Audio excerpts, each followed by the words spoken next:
Your husband is incredibly handsome. He's too good for you. I match him better. I should steal him away. My best friend Patricia suddenly blurted out these words. Even though she's my best friend, I never imagined she would say such a thing. My name is Mary, and I'm about to turn 30 this year. I've been married to my husband Robert for 3 years. We live together with our 1-year-old daughter Elizabeth and my mother-in-law Linda. Robert and I are still as close as we were when we first got married. He's extremely handsome, with an impeccable and kind personality. He's a husband I'm truly proud of. However, with a handsome face and a kind personality, it's natural to worry about other women not leaving him alone. But I have a strong support in my life. That's Linda, my mother-in-law. Good morning, Mary. The weather is lovely today, isn't it? Good morning, Linda. Yes, it's really pleasant weather. Linda is elegant and calm. Initially, I thought she was a stern person, but she turned out to be very kind and always listens to what I have to say. We started living together just before my father-in-law passed away. Many people struggle with mother-in-law and daughter-in-law conflicts, but Linda is so dependable that it's not a concern for me. Actually, I lost my parents in an accident when I was just a few months old. With no relatives to take me in, I was raised in an orphanage. Having no real concept of what a mother is, Linda's presence has been significant in my life as a wife. She must be what a warm mother feels like. Mary, it's a nice day. Why don't we go out somewhere? Let's take Elizabeth for a walk. There's a festival at the nearby park today. You know about it, right? Yes, I do. I wanted to go too. If Linda wants to go, I'm more than happy to join. So we decided to go to the festival happening nearby. The park had food stalls with hot dogs, popcorn, shooting galleries, and ring toss games for children. Elizabeth will be able to play these games in a few years. That'll come sooner than you think. Kids grow up fast, and that means we're getting older too. Linda gently held Elizabeth's hand, probably looking forward to her granddaughter's growth.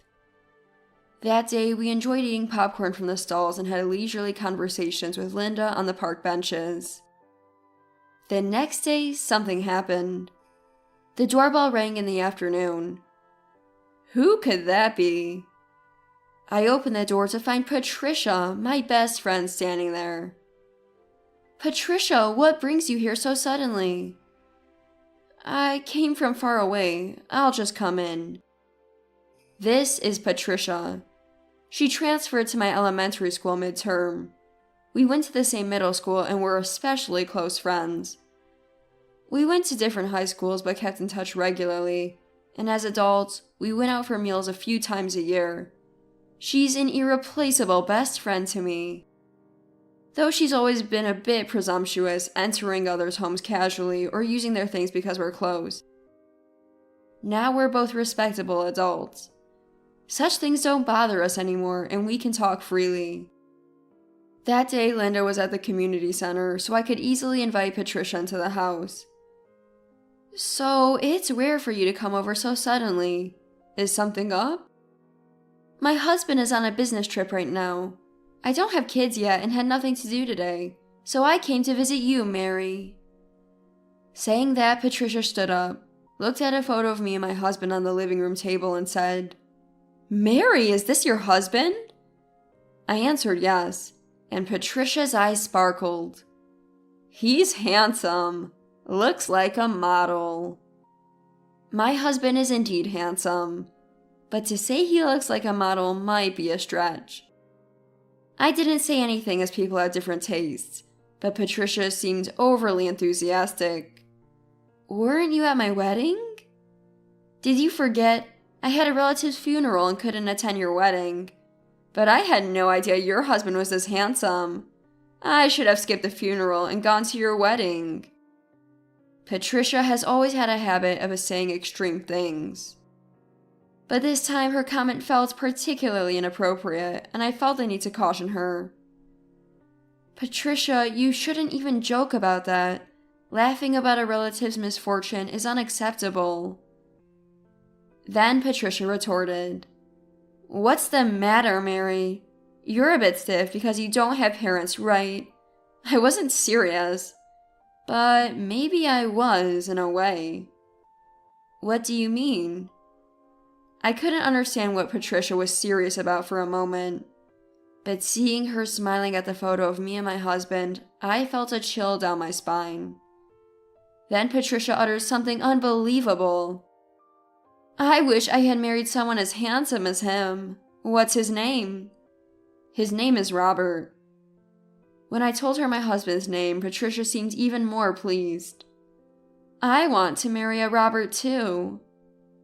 She started saying things that made no sense, so I tried to stay calm and respond, "Even if you say that, Robert is my husband." "I'm just saying I should have married a handsome man.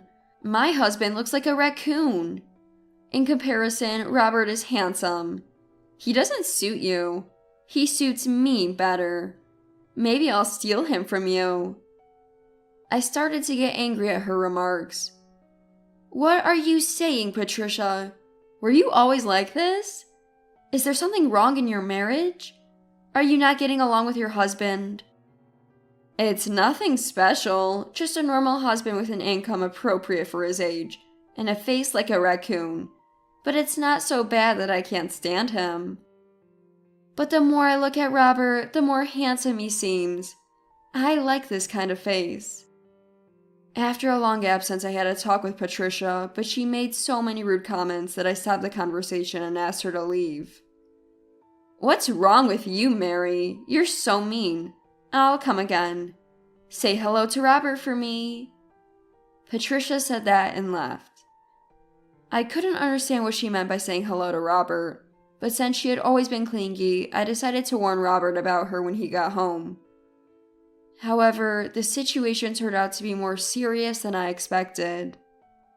In the evening, my husband came home. "I'm home. I'm starving. Mary, I need to talk to you." Robert sat down in the living room chair and continued. "Just before I got home, a woman asked me for my contact information, saying, 'It's okay because I'm Mary's friend, and if you ask Mary later, she'll know immediately.' Is that true?" I was so surprised by my husband's story that my voice cracked. "Yeah, it's true. She even asked me out for a meal." "Did you exchange contact information?" I casually asked, thinking my husband and Patricia had exchanged numbers. "Of course not. I can't be sure she's really Mary's friend. I remember Patricia from your previous story, so I thought it might be her, but I made an excuse and declined. She was strangely insistent." "I see, that's good. But she seems to really like you.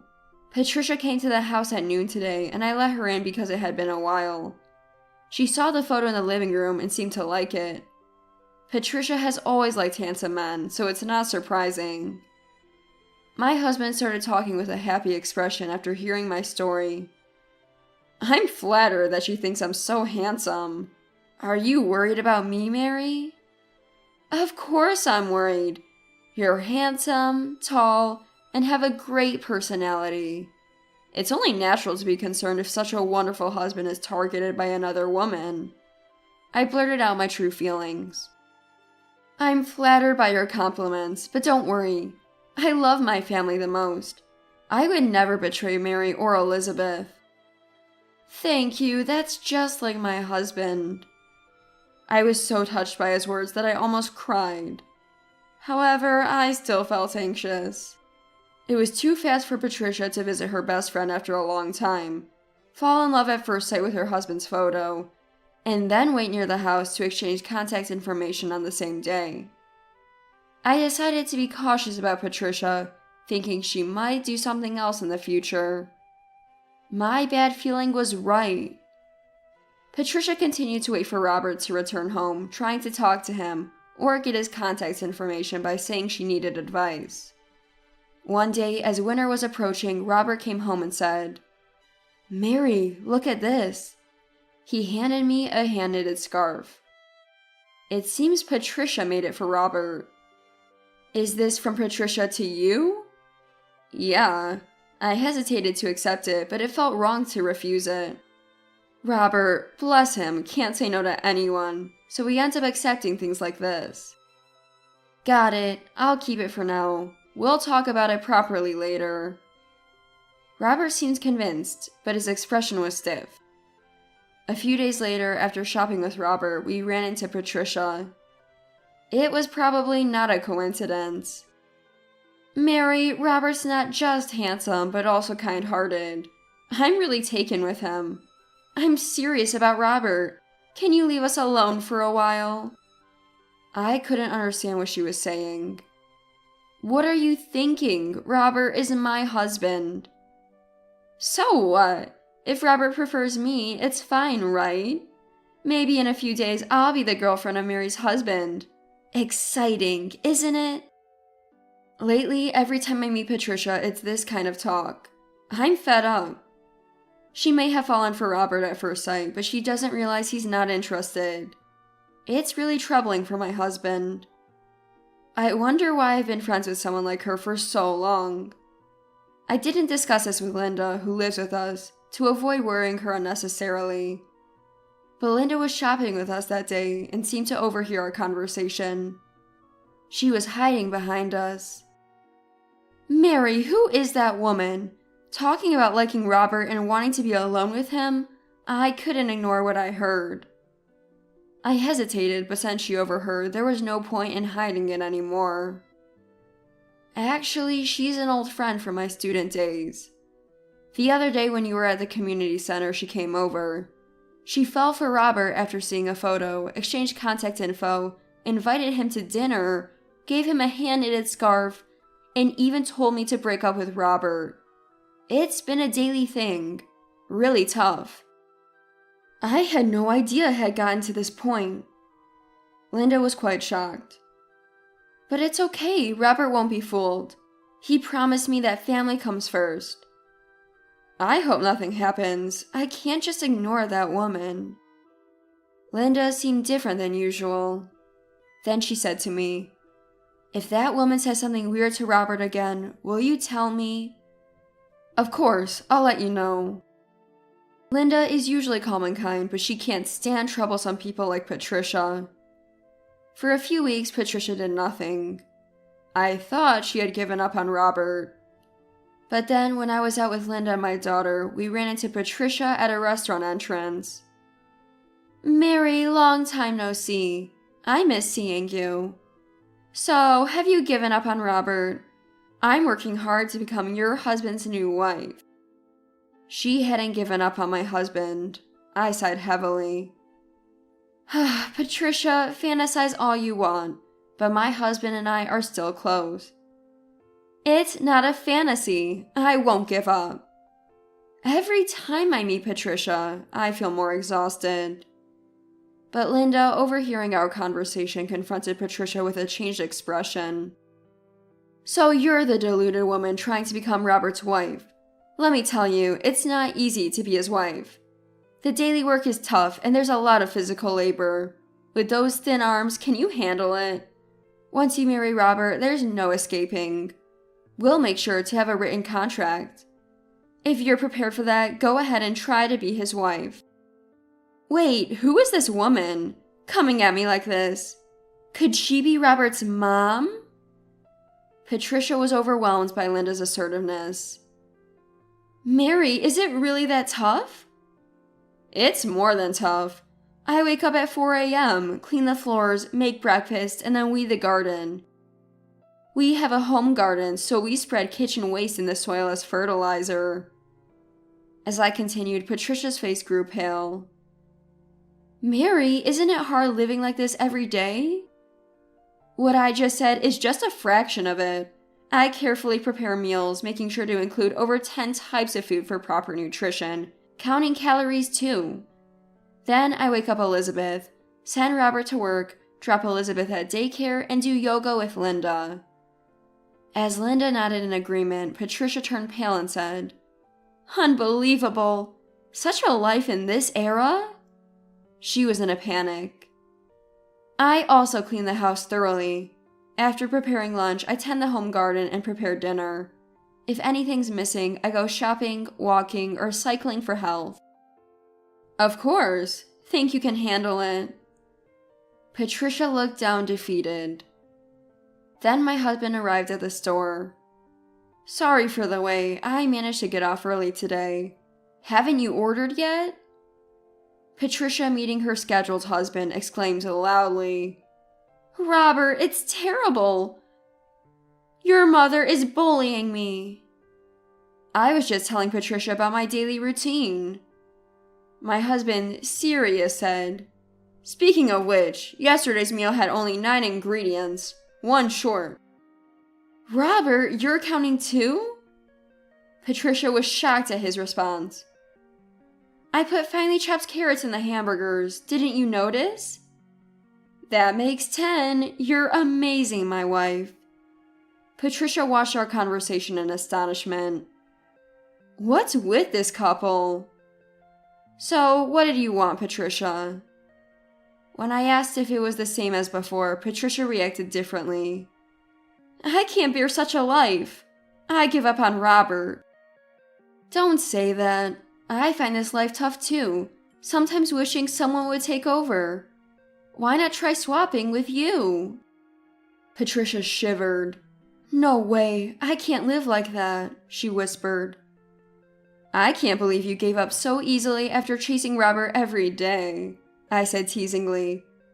Patricia ran away hurriedly. Running away without hearing everything, she's impatient.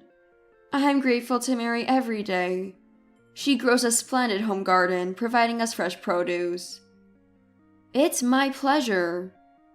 There was more to the story. I've always dreamed of having a home garden since my student days. But it wasn't just that. My husband and Linda appreciated the vegetables from the garden. Ever since marrying Mary, I felt great. My health checkup results improved, and my skin's better. Friends say I look younger. Mary's not just good at cooking, but also laundry and cleaning. It's rare to find someone who enjoys household chores so much. I blushed at Linda's praise. When I got married, I declared, health of those I live with is paramount, and asked Linda and my husband to avoid unhealthy habits. That's why I enjoy my current life. Patricia left without hearing the whole story, already confused. Unlikely she'll approach my husband again. I've seen her in town since, but she never speaks to us. We're no longer close friends. I didn't want to be friends with someone so out of touch. Months passed, and Linda's 70th birthday approached. Robert, Linda, and I were discussing the party. I had a surprise announcement. I have something to say. What is it? Go ahead. I hesitated deliberately. Mary, go on. What happened? Linda seems worried. Actually, I want to abstain from alcohol at the party. I touched my belly with my right hand. Mary, are you? Really, Mary? I nodded slightly. Robert and Linda cried with joy. I was pregnant with our second child. I need to step up more. I'll help with the garden from now on. I can't afford to get bedridden at my age. Mary, don't overdo it. Let me know if I can help. I teared up at their words. It was a wonderful day, making me grateful again for marrying Robert.